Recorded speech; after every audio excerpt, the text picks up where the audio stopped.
کچھ لیسنز ان کی لائف اور ڈیتھ سے، ابو طالب کی لائف اور ڈیتھ سے. دیکھیں، پہلا بہت ٹھوس لیسن کہ جب اللہ کا فیصلہ آ جائے نا تو پھر نبی بھی کسی کو نہیں بچا سکتا. یہ توحید ہے، عین توحید ہے. ٹھیک ہے، ہم انبیاء کی بہت عزت کرتے ہیں، نبی اکرم صلی اللہ علیہ وسلم پہ جان بھی قربان، اور اللہ کے نبی صلی اللہ علیہ وسلم سید البشر بھی ہیں، سید الانبیاء بھی ہیں. لیکن آپ دیکھیں کہ اللہ کے نبی صلی اللہ علیہ وسلم کو بھی یہی میسج دیا گیا. اللہ کا فیصلہ یہ تھا. اللہ کے نبی نے بہت سی دعائیں بھی کی ہوں گی، لیکن یہ کہ جب اللہ کا فیصلہ آ گیا تو سبمٹ کرنا پڑتا ہے، اور اس میں اللہ کی کوئی نہ کوئی جو ہے وہ حکمت ہے. دوسرا بہت بڑا لیسن یہ ہے کہ یہ ایکسکیوز آپ سے قبول نہیں کیا جائے گا کہ ہاں میں ٹروتھ کو سمجھتا تو تھا لیکن عمل نہیں کر سکا. اگر یہ ایکسکیوز قابل قبول ہوتا تو ابو طالب جو ہے وہ ان کی بچت ہو جاتی، کیونکہ ابو طالب ٹروتھ کو مانتے تو تھے. انہوں نے کئی بار کہا، ان کی پوئٹری ہے، پوری پوئم ہے، اس پوئم میں الفاظ باقاعدہ موجود ہیں، مورخین نے کوٹ کیے الفاظ کہ مجھے پتا ہے کہ سب سے بہترین جو مذہب ہے وہ میرے نیفیو کا مذہب ہے، میرے بھتیجے کا دین ہے، اور اگر ور اٹ ناٹ فار کہ میں عبد المطلب کے دین کو فالو نہ کرتا تو میں اپنے بھتیجے کے دین کو فالو کرتا. یہ کلیئرلی انہوں نے ایکنالج کیا ابو طالب نے اس پوئٹری میں. ٹھیک ہے، روایات ہیں، اوتھینٹک روایات ہیں. تو یہاں سے ثابت یہ ہوتا ہے کہ میرے لیے ٹروتھ کو ریکگنائز کرنا انف نہیں ہے، عمل چاہیے. یہ ہمارے لیے بہت تھاٹ پرووکنگ پوائنٹ ہے. دیکھیں، اللہ کا حکم آ جائے تو اس حکم کے خلاف جانا، یہ خلاف جانا ہی ہے کہ نماز کا وقت ہے اور انسان نماز کے لیے نہیں اٹھ رہا. یہ ہمارے لیے بہت تھاٹ پرووکنگ پوائنٹ ہے، اس کو ایزی نہ لیں. ٹھیک ہے نا، جو بندہ نماز پڑھنے کے لیے نہیں اٹھ رہا، نماز اللہ کا حکم ہے تو اللہ معاف کرے، اس کا مطلب کہ وہ ایک جیسچر تو دے رہا ہے، ایزی لے رہا ہے نا اللہ کے حکم کو. اللہ کے نبی صلی اللہ علیہ وسلم نے تو ایسی سخت سخت حدیث ہے کہ میرا دل کرتا ہے کہ میں لکڑیاں لوں، ان کو جلاؤں اور ان لوگوں کے گھروں کو آگ لگا دوں جو نماز میں پریزنٹ نہیں ہوتے. تو ایسی سخت سخت باتیں اگر ہیں موجودہ حدیث میں نماز کے حوالے سے، تو دیکھیں ہم سے ایکسکیوز ایکسیپٹ نہیں ہوگا کہ اللہ میں لو تو آپ سے بہت کرتا تھا اور ٹروتھ کو ریکگنائز بھی کرتا تھا. تو کاؤنٹر کوشچن ہو سکتا ہے کہ پھر عمل کیوں نہیں کیا؟ اللہ کا حکم جب مؤذن اذان دے رہا تھا اور اسلام پہ کیوں نہیں عمل کیا؟ تو پھر ہم پھنس سکتے ہیں، اللہ معاف کرے. اس لیے یہ قابل قبول ایکسکیوز نہیں ہوتا ہے. تو خیر اسٹل یہ کہ آپ اللہ کی رحمت کے طلبگار رہیں، امیدوار رہیں، لیکن فولس پیراڈائز میں نہ رہیں. جس کام کا حکم دیا گیا اس کو جتنا آپ ایفرٹ سے کر سکتے ہیں اس کو کرنے کی کوشش کریں، خصوصاً اگر وہ فرائض ہے، کیونکہ پھر ظاہر ہے بہانہ ایکسیپٹ نہیں ہوگا اس چیز کا. پھر یہ کہ ایک اور اس سے لیسن بڑا امپورٹنٹ یہ واضح ہوتا ہے کہ it is natural to have love for your people even if they are non Muslim. اللہ کے نبی صلی اللہ علیہ وسلم کے لو کو اللہ نے اکنالج کیا کہ اے نبی ہمیں پتہ ہے آپ کے دل میں کیا ہے.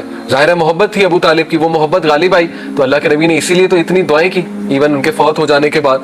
تو یہ جو رویہ نا کہ نان مسلم سے ہیٹرڈ ہی کرنی ہے، یہ صحیح رویہ نہیں ہے، اور یہ میں سمجھتا ہوں ہمارے معاشرے میں ہے ایک رویہ. تو یہ زیادہ ریلیونٹ دیکھیں ان کے لیے ہے جو ویسٹ میں کنورٹ ہو جاتے ہیں لیکن ان کے ماں باپ ابھی تک کافر ہیں، کرسچن ہیں یا کسی اور مذہب سے، یا ایتھیسٹ ہیں.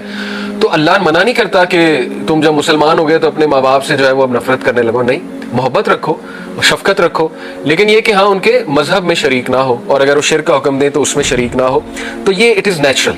اگر ایک بندہ جو ہے وہ اپنے ایسے رشتہ داروں سے محبت رکھتا ہے جو نان مسلمز ہیں، اٹ از نیچرل، اور وہ ان کے لیے دعا کرتا رہے. ایک اور بڑا جو ہے وہ پوائنٹ جو ہے وہ یہاں سے واضح ہوتا ہے کہ جی ایمان کا جو ہے وہ پوائنٹ ہے، بلیف ان اللہ. یہ میں نے آپ کو بتا دیا کہ ایمان کے ساتھ عمل کا تقاضا بھی ہے. یہ پوائنٹ ہم آلریڈی ڈسکس کر چکے ہیں. ٹھیک ہے نا، عمل کا تقاضا جو ہے یہ بہت امپورٹنٹ ہے. وتواصوا بالحق، یہ ہے نا کہ والعصر ان الانسان لفی خسر الا الذین آمنوا وعملوا الصالحات. جب بھی ایمان کا مینشن ہوا ہے تو عمل الصالحات کا بھی مینشن ہوا ہے. ٹھیک ہے، تو عمل صالح بہت ضروری ہے. بڑا important point, the danger of hanging around evil company. ہمارے نوجوانوں کے لیے، ہم سب کے لیے، at the end of the day evil company got the best of it. Evil company کس کی تھی؟ وہ جو چیفز وہاں پہ کھڑے ہوئے تھے، ابو جہل کھڑا ہوا تھا، ٹھیک ہے نا، اور باقی یہ جو چیفز ہیں وہ سارے کھڑے ہوئے تھے، عتبہ اور باقی لوگ. تو please be where of such company جو آپ کو ٹروتھ سے ہٹانے کی کوشش کرے، اور اس کا اچھا خاصا امپیکٹ ہوتا ہے اس کمپنی کا. انسان آنا چاہتا ہے حق کی طرف لیکن اس کمپنی کے ہاتھوں بار بار مجبور ہو کے نہیں آ رہا ہوتا فار واٹ ایور ریزن. تو روکا نہ کریں لوگوں کو. ہمارے پاس بہت سے کاؤنسلنگ کیسز آتے ہیں کہ خواتین کو دین کی سمجھ آ گئی، وہ پردہ کرنی چاہتی ہیں لیکن ان کا ہسبینڈ روک رہا ہے، وہ کہہ رہا ہے نہیں، اور بلا وجہ روک رہا ہے، حالانکہ اس کو تو سپورٹ کرنا چاہیے. کس لیے روک رہا ہے؟ اس سوسائٹی کا پریشر غالب آ گیا.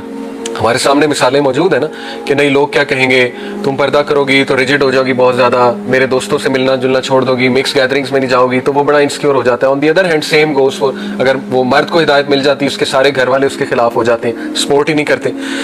تو اگین یہ بڑا افسوسناک المیہ ہے کہ مسلم سوسائٹی میں ایسے ہوتا ہے. کہ ہم خود ہی اپنے لوگوں کو سنت پہ عمل کرنے سے جو ہے وہ روکتے ہیں اور تانے بھی دیتے ہیں. لیکن خیر آن دی ادر ہینڈ اس کا اجر بھی بہت ہے اگر ہم صبر کریں گے. تو خیر be where of evil company. Walid bin Mughira, Abu Jahl, Utbah وہاں موجود تھے. انہوں نے کنونس کر لیا انہیں کہ نہیں تو اپنے باپ کے علاوہ کسی دین پہ جو ہے وہ فوت ہوگا. پھر اس میں ایک فقہ بینیفٹ بیان کیا جاتا ہے، فقہ کے حوالے سے، شریعت کے حوالے سے ایک بینیفٹ بیان کیا جاتا ہے. وہ بینیفٹ یہ ہے کہ اگر کوئی نان مسلم فوت ہو جاتا ہے تو آپ اس کے فیونرل میں اس نیت سے جا سکتے ہیں کہ میں ایک تو اس کے گھر والوں کو ذرا کام کروں. ظاہر ہے یہ وتوا صوب الحقی وتوا صوب الصبر کی کیٹیگری میں آتا ہے، لیکن یہ کہ ان کی ریلیجس سرمنیز میں شامل نہ ہو، بٹ افسوس کرنے چلے جائیں اور دعویٰ کرنے ذرا چلے جائیں، ان کی توجہ اس طرف دلائیں.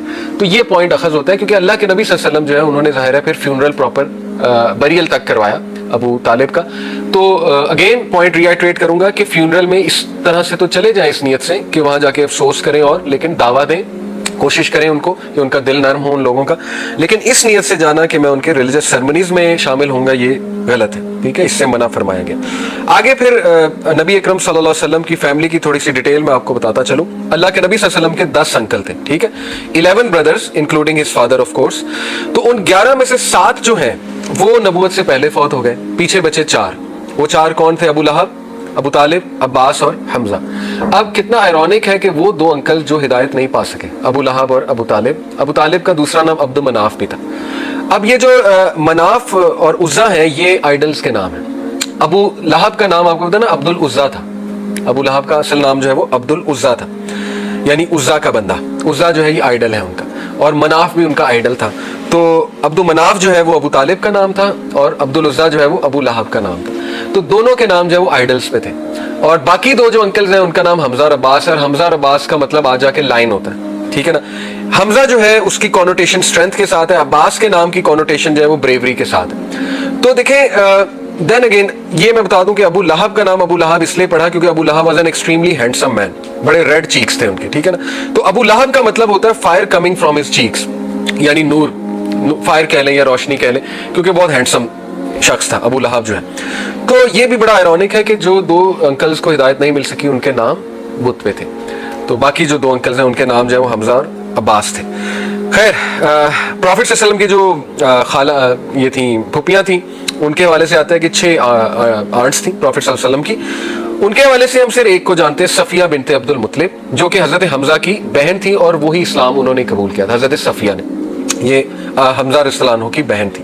دوسری ایک آنٹ کے بارے میں ہمیں آتا ہے عاتقہ. عاتقہ جو ہے یہ بھی پھوپھی تھی اللہ کے نبی صلی اللہ علیہ وسلم کی، لیکن یہ کہ ان کے بارے میں آتا ہے کہ اسلام کا سنا انہوں نے لیکن قبول غالباً نہیں کیا. عاتقہ جو ہے یہ وہی ہے کہ جنہیں بیٹل آف بدر کے موقع پہ ایک ڈریم بھی آتا ہے اور اس ڈریم میں یہ دیکھتی ہیں کہ قریش مکہ جو ہے اس کو مار دیا گیا. تو انہوں نے وارن بھی کیا تھا حضرت عباس کو اس ٹائم پہ کہ قریش مکہ پہ بہت بڑی آفت آنے والی ہے، لیکن یہ کہ قریش مکہ نے بات نہیں مانی. تو یہ حضرت محمد صلی اللہ علیہ وسلم کی پھوپھیوں کا ذکر آتا ہے. عاتقہ اور صفیہ رضی اللہ عنہا جو ہے ان کا سب سے زیادہ آتا ہے، باقیوں کا ہمیں نہیں پتا. باقیوں نے موسٹ پرابلی اسلام قبول نہیں کیا، صرف حضرت صفیہ نے اسلام جو ہے وہ قبول کیا. خیر تو یہ واقعے سے بہت سی چیزیں ثابت ہوتی ہیں. ایک تو یہ کہ ٹھوس توحید، دیکھیں ہمیں توحید کی طرف لوگوں کو بلانا چاہیے. لوگوں کے عقیدے سب سے پہلے انبیاء توحید کی طرف بلاتے تھے. توحید از ویری امپورٹنٹ، توحید از ویری ڈیئر ٹو اللہ تعالیٰ. ٹھیک ہے، اللہ تعالیٰ اس کے حوالے سے غیرت کھاتا ہے. دوسری بات یہ کہ ہم کسی کو ہدایت نہیں دے سکتے جب تک اللہ کا حکم نہ آئے. آپ کا پرپز آف دعویٰ از ٹو پلیز اللہ، بس دیٹس اٹ. اللہ تعالیٰ کی خوشنودی حاصل کرنی ہے، اس کے لیے دعویٰ ہونا چاہیے. باقی اللہ تعالیٰ جس کو ہدایت دے یہ اللہ تعالیٰ پر ہے. اس کے بعد حضرت خدیجہ رضی اللہ عنہا کا واقعہ بہت دردناک. اللہ کے نبی صلی اللہ علیہ وسلم کے بارے میں آتا ہے کہ پروفٹ صلی اللہ علیہ وسلم did not smile for months جب حضرت خدیجہ رضی اللہ عنہا کی وفات ہوتی ہے، یعنی دا موسٹ اسمائلنگ فیس. ابن جاز ایک صحابیوں کہتے ہیں کہ دا موسٹ اسمائلنگ فیس جو میں نے دیکھا ہے وہ ہمارے نبی کا تھا صلی اللہ علیہ وسلم کا. لیکن یہ کہ اللہ کے نبی صلی اللہ علیہ وسلم کی مسکراہٹ چلی گئی، یعنی he was a human being, اور نیچرل تھا ان کے لیے. یہ غم بہت زیادہ تھا ہمارے نبی صلی اللہ علیہ وسلم کے لیے، اور یہ 40 دن بعد ہوا، لیس دین 40 ڈیز، یعنی ایک غم کے بعد دوسرا غم آ گیا. ایک میں آپ کو فلسفی بتاؤں، قرآن مجید میں سورہ آل عمران میں ہے غالباً. بہرحال اس کا کنٹیکسٹ یہ ہے اس ورس کا کہ اللہ تعالیٰ کہتے ہیں کہ ہم نے مومنین پہ ایک غم کے بعد دوسرا غم بھیجا تاکہ وہ کام ڈاؤن ہو جائے.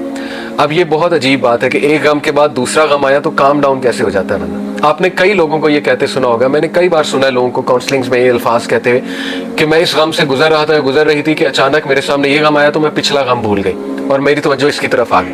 تو یہ بھی اللہ کے طریقے ہوتے ہیں انسان کو ذرا ویک اپ کال دینے کے لیے, ٹھیک کرنے کے لیے, کہ انسان پچھلا غم بھول جاتا ہے, اور پھر ظاہر ہے کہ غم آفٹر غم انسان پھر یہ ہے کہ ذرا اسٹرانگ بھی بن جاتا ہے. تو اللہ تعالیٰ اپنے بندوں کی ٹریننگ کرنا خوب جانتا ہے, لیکن ہمیشہ آسانی کا سوال کریں. اللہ کے نبی صلی اللہ علیہ وسلم نے کہا کہ کسی نے اگر بیسٹ دعا کبھی کی ہے تو وہ آسانی کی دعا کی ہے. یہ باقاعدہ حدیث کے الفاظ ہیں, اور اللہ کے نبی صلی اللہ علیہ وسلم بھی آسانی پسند ہے, ٹھیک ہے, تو آسانی کی دعا کیا کریں. جو کچھ سنا گیا اللہ پاک اس پر عمل کرنے والا اور آگے لوگوں تک پہنچانے والا بنائے.